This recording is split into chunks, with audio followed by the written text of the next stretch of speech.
Alors, bonjour chers amis, nous sommes en phase de restitution de notre projet. La présidente de votre coopérative de classe va nous faire la restitution du projet que vous avez conçu en rapport avec l'initiative d'un projet communautaire de classe. Madame la présidente, on vous laisse la parole. On vous écoute. Un peu plus fort. Bonjour chers collègues. Dans le cadre de notre projet communautaire, le bureau de gestion vous propose le projet de faire des dons pour les favoriser. Il y a eu la conférence de l'idée est Sophie Johanna et du coup le bureau a décidé de rédiger, d'établir des stratégies en fonction de vous présenter un projet, le projet que nous avons tous décidé de faire. Eh bien, ce projet nous avons choisi. Il y aura quelqu'un qui s'occupera de la coordination, la trésorerie, présentation des rapports, gestion des matériaux, contrôle des activités. Et vous savez également qui contrôle les activités, la présidente, etc. Bien. La situation conservée, c'est que nous avons que cette pouponnière nous manquait d'argent et pour s'occuper des enfants, parce que ce sont des enfants défavorisés qui n'ont pas de parents qui ont été abandonnés à la gestion sous orphelins. Le H varie de 0, entre 0 et 5. Et nous avons constaté une grande négligence de cette pouponnière. C'est pourquoi nous voulions aider cette pouponnière avec les fonds que nous avons, ce qu'on peut faire. Du coup, la situation envisagée, la proposition numéro 1, c'était de récolter de l'argent afin de pouvoir aider la pouponnière. La proposition numéro 2, c'était d'acheter des vêtements pour ces enfants et de la nourriture adaptée les enfants, les bébés et les bébés, et aussi le personnel qui s'occupe d'eux. Et l'objectif principal, c'était de rendre heureux ces enfants-là pour la Noël, vu que ce sont des enfants défavorisés, n'ont pas de parole.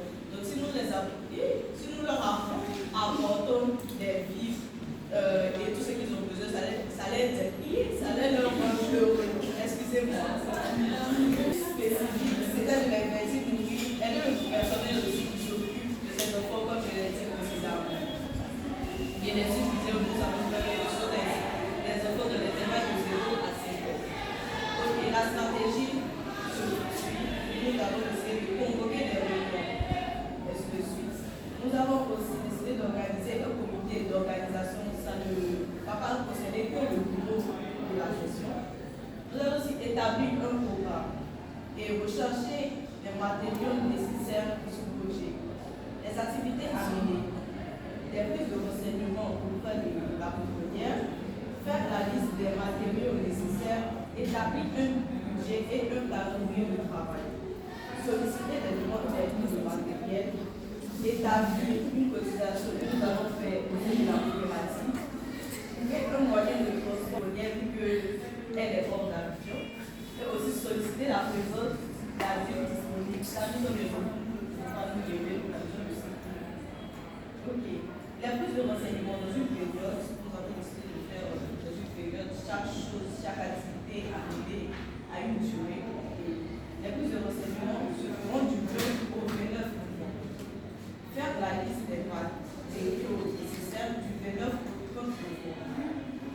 Établir un budget du 30 au 1er décembre, solliciter les demandes d'aide du 1er au 6 décembre. La cotisation se fera du 6 décembre au 20 décembre. Mais nous pouvons commencer maintenant celle que je l'argent. Trouver un moyen de transport se fera dès maintenant. On doit être fixé entre le 20 et le 22 décembre, vu que le projet, la date que nous avons choisi, en fait, solliciter la présence d'aide. Nous avons que ce soit notre tuteur, mais nous allons d'abord demander. Pour le contrôle des activités, il y a Alexia et Eliane qui se chargent de ça. La supervision, c'est moi, la présidente Maëva. Et il y a une qui s'occupera de l'achat des matériels. Il formera un groupe avec d'autres filles de la classe pour acheter ce dont nous avons besoin, qui est Abana Marie-Daniel. Et la récolte d'argent sera sarrée, vu que la trésorière que nous avons votée ensemble Et il y aura le transport, celle qui se chargera du transport, de demander de l'aide au transport, tout ce qui concerne le transport est marqué. Et maintenant, bien. Et nous allons maintenant faire les risques. Nous avons rédigé les risques qui pouvaient arriver dans le projet qui pourrait être modifié. Nous avons vu qu'il y avait peut-être le manque d'enthousiasme de la coopérative. Donc, suite à ce manque d'enthousiasme, la solution c'était de vous sensibiliser parce que les enfants sont déparvenus. Nous avons la chance d'avoir des parents qui s'occupent de nous. Ces enfants n'ont pas eu de chance de nous. Nous pouvons les aider. C'est vraiment bien. Voilà quoi. Et de fond, l'argent ne pas suffire. Et ce que nous allons demander, c'est demander aux aides, aux parents d'élèves qui veulent bien. Et le transport, c'est demander encore de l'aide. Parce qu'on peut ne pas payer, avoir l'argent requis pour payer le transport. S'il y a certains leurs parents qui peuvent nous prêter quelque chose, il n'y a pas de souci. Eh bien, nous avons maintenant fait un budget prévisionnel. En cas de la première, nous avons vu que c'est une nécessité des couches pour bébé, la poudre et du savon, le riz aussi pour les bombés et le personnel, les pâtes de l'huile, les pâtes c'est tout ce qui est spaghetti, vermicelle, macaroni, il y a de l'huile aussi pour pouvoir cuire tout ça. Il y a le sucre, le lait, le chocolat et de la sardine. Et lorsque nous avons fait, nous sommes arrivés à un budget de 210 000. Et les 210 000, nous ne pouvons pas faire un truc qu'on appelle prévisionnel. Il peut y avoir des imprévus. Ça peut pas être le prix exact. Donc, du coup, nous avons besoin de votre enthousiasme. Et si vraiment vous pouvez reporter de Liège, avoir de l'argent pour nous aider et vos parents aussi, ça sera bien. Parce que si on achète des trucs en plus de quantité, ça va vraiment leur permettre de vivre. Parce qu'il ne faudrait pas qu'on se dise qu'on va juste leur envoyer des trucs superficiels, comme moi pour faire ça. Et à la fin de ce projet, tout ce que nous voulons ici, c'est de voir ces enfants-là heureux. Sortir qu'ils sont aimés et qu'il y a des personnes qui pensent à eux. Voilà, c'est tout ce que je dis.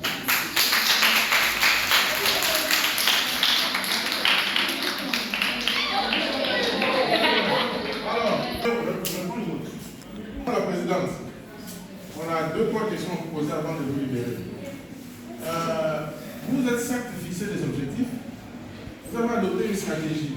Mais dans votre stratégie, je n'ai pas entendu l'implication de la direction de l'école.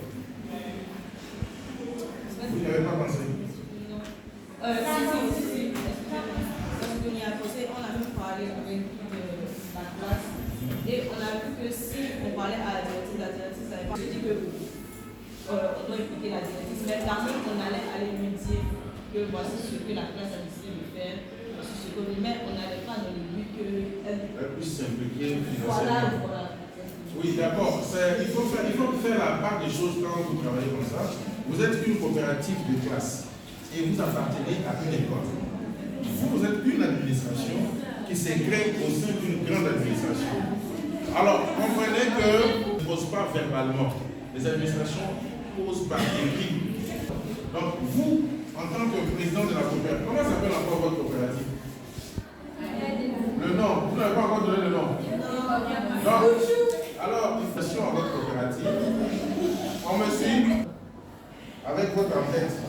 Coopérative Camp-Campeur, date adressée à la sœur directrice de CNDP Plateau.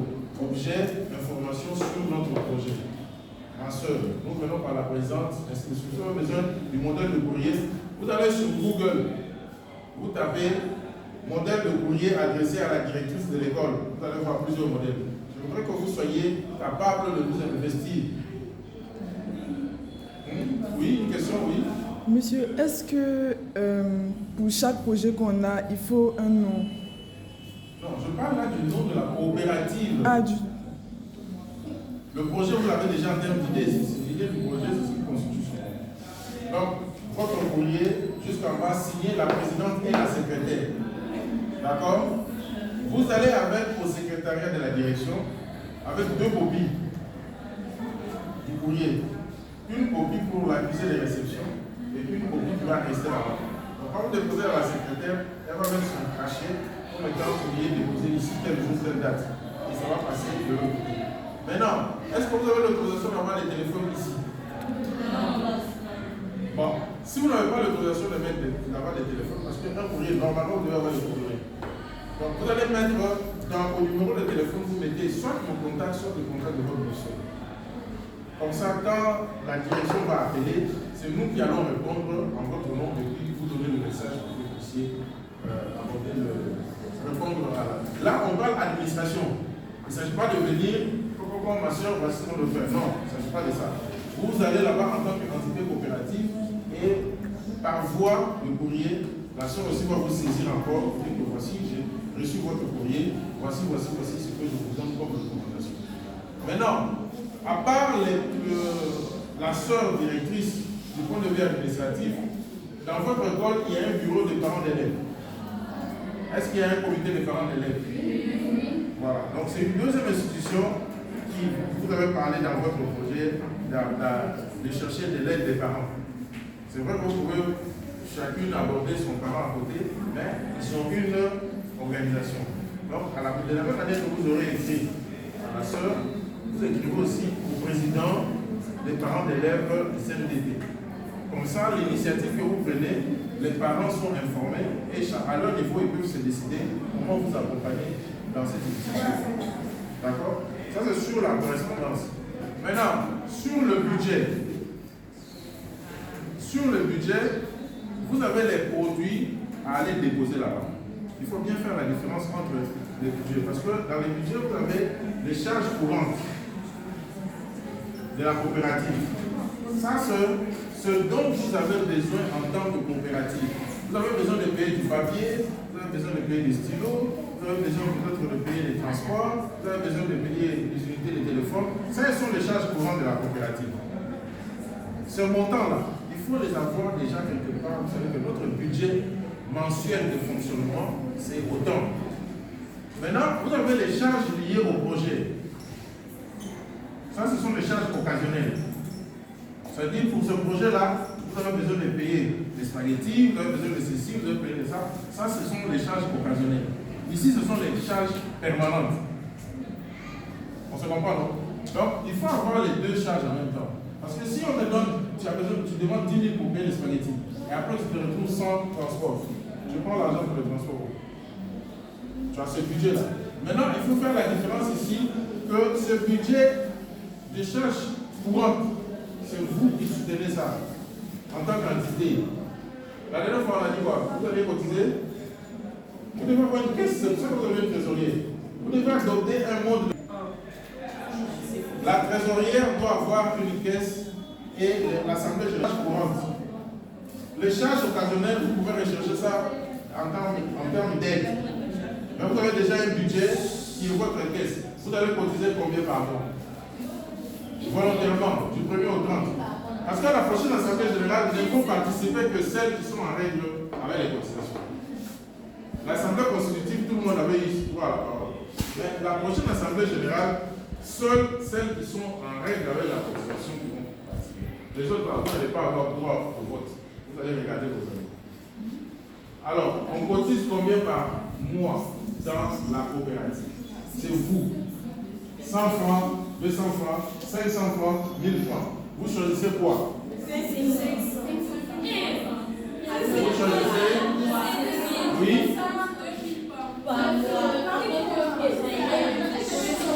Écoutez. Oui?